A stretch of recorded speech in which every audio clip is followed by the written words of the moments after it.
एक गांव में एक छोटा सा बच्चा था। उसके पिता तो थे, लेकिन माँ की मृत्यु हो गई थी। पिता सारा दिन काम करता और अपने बेटे को पाल पोस कर बड़ा करता है। वह सारे सुख अपने बेटे को देता है जो एक माँ दे सकती थी। उस पिता ने कभी कुछ नहीं मांगा, सिर्फ इतना ही मांगा कि मेरे बेटे को कोई परेशानी ना हो।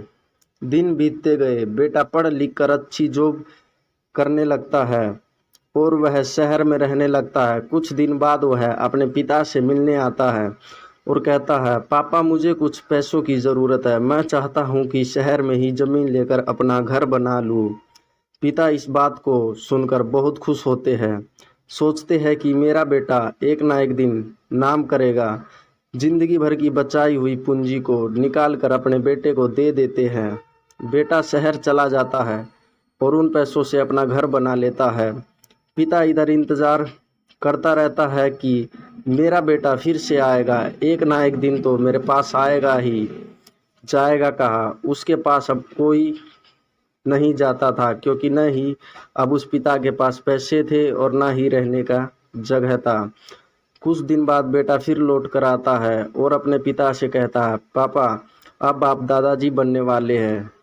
पिता को बहुत खुशी होती है। इस बात को सुनकर वह कहते हैं, तू मुझे मेरी बहू और पोता से कब मिलाएगा?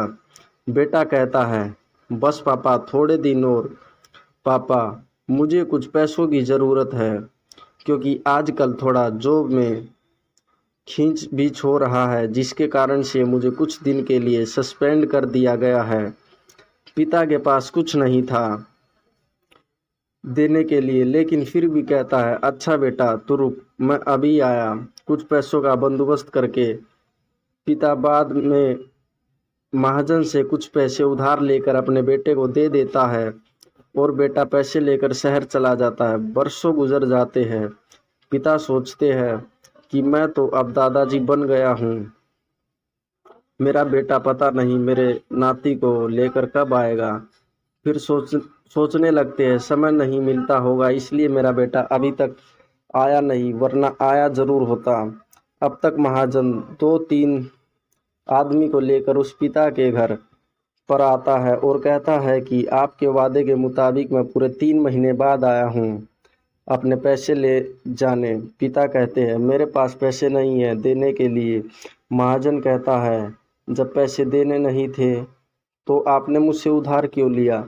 तभी पिता कहते हैं, ठीक है रुको, मैं तुम्हारे लिए पैसों का बंदोबस्त करके आता हूँ। और वहाँ के नज़दीकी अस्पताल में चले जाते हैं। वहाँ जाकर अपना ब्लड डोनेट करते हैं और अपनी एक किडनी बेच देते हैं और उस महाजन का कर्ज चुका कर देते हैं। किडनी बेचने के बाद उनकी स्थिति और भी खराब हो जाती है और वह उस राह में जी रहे होते हैं कि मेरा बेटा एक दिन ज़रूर आएगा। इस आस में जीते जीते एक दिन पिता की मृत्यु हो जाती है, परंतु उस बेटे को अपने पिता को आग देना भी नसीब